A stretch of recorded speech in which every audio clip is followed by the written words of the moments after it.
Hi everyone, welcome to our learning video sessions on Microsoft Excel for chemical engineers. This is our 9th video lesson. This video lesson teaches how to use Microsoft Excel software for material balance problems in chemical engineering.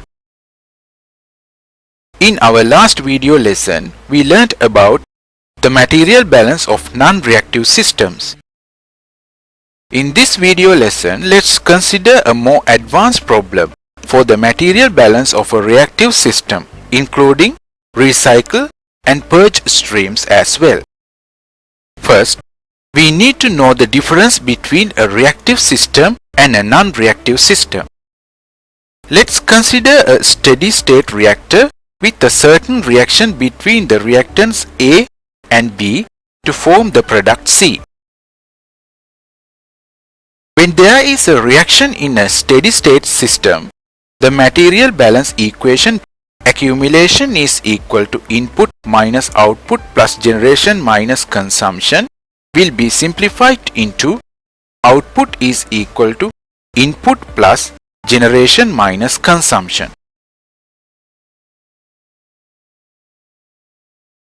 The generation minus consumption term will be represented by the stoichiometric coefficient of product or reactant multiplied by the reaction rate. So we can write the balance equations for reactants A, B and product C as you can see on the screen now. Let's take an example problem to learn how we can apply material balance for reactive systems. Let's consider an open steady-state reactor for the reaction for chlorination of methane that produces methyl chloride and hydrogen chloride as the products. We have to determine the product composition if the conversion of the limiting reactant is 67%. The feed composition in mole percent is given as 40% of methane, 50% of chlorine and 10% of nitrogen. Let's take the basis as 100 gram mole per hour of feed. First, we have to determine the limiting reactant. We can compare the maximum extent of reaction for the two reactants.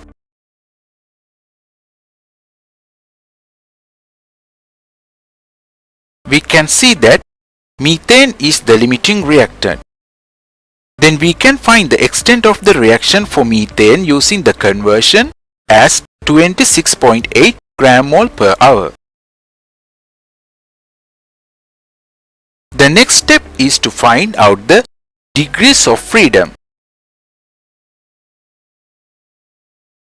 The number of variables are 11 and the number of independent equations are also 11.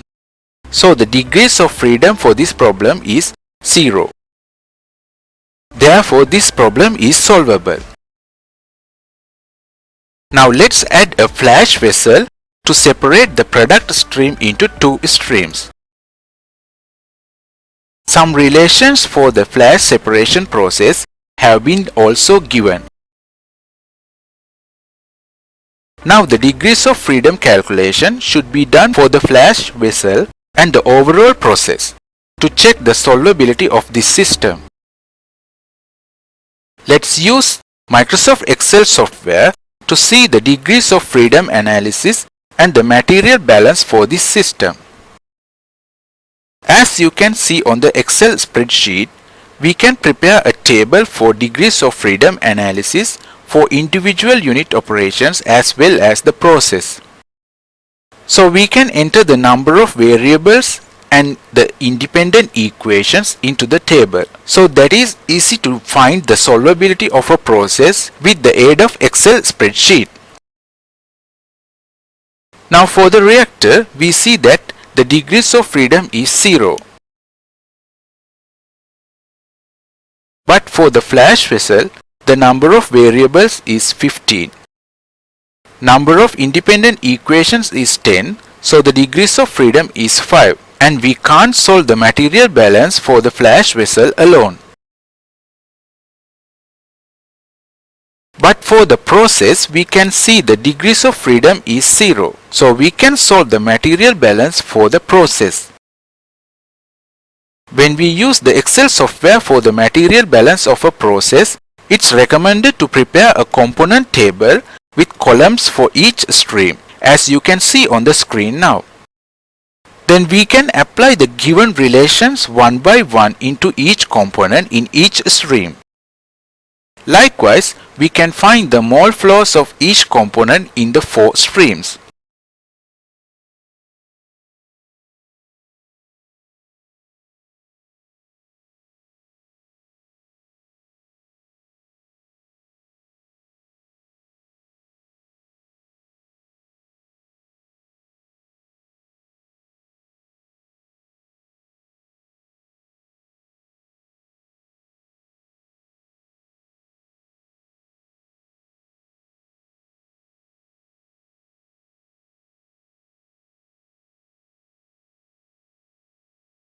Now we can see that the material balance for a process can be performed using the Excel software more easier than manual calculation.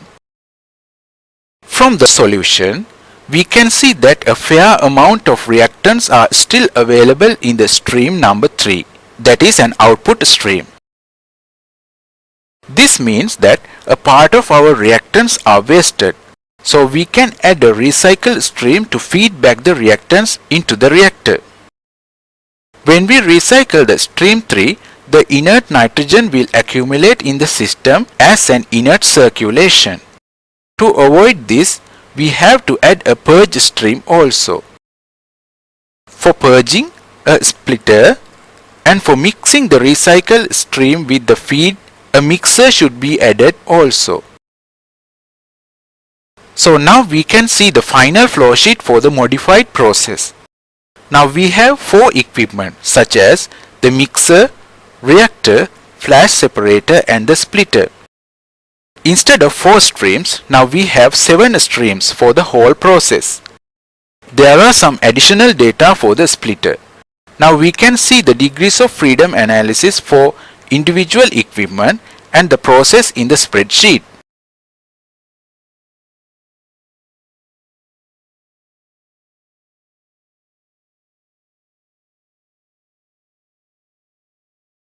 No single unit has 0 degrees of freedom other than the process. So we can only solve this problem by applying the material balance for the process. Let's say we assume the stream 7, that is the recycle stream. Then we can see that the degrees of freedom for the mixer will be 0. Then we can solve the process one by one. But finally, we will obtain the calculated values for the stream 7 which may not equal to the assumed values. Therefore, we have to apply an iterative calculation to match the assumed and calculated values for the final solution. We have already learnt how to perform any iterative solution using Microsoft Excel software. So let's see how we can apply the iterative technique using Excel for this problem. Now we can see the calculation table for the streams with the components. Let's take the stream 7 as the assumed stream. We can assume any value, but for fast iterations, let's take the values closer to the realistic situation. We can get an idea about the realistic situation by looking at our previous solution without the recycle stream. So now we have some assumed values. Let's go ahead and calculate the streams one by one to obtain the calculated values of the stream 7.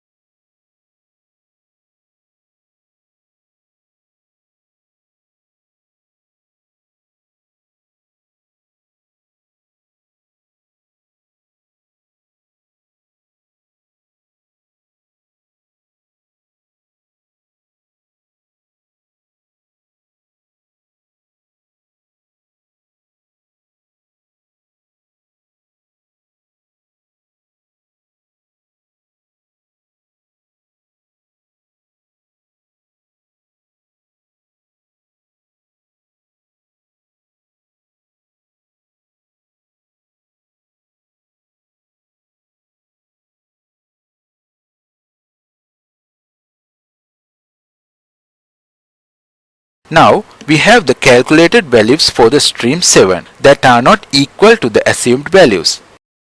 So now let's apply the least square method using the solver tool as we have already learnt before. Let's take the difference between the assumed and calculated values and then obtain the square of the differences. Then find the sum of square differences. Then apply the solver tool with the objective as the sum of square difference to be 0 by changing the assumed value cells.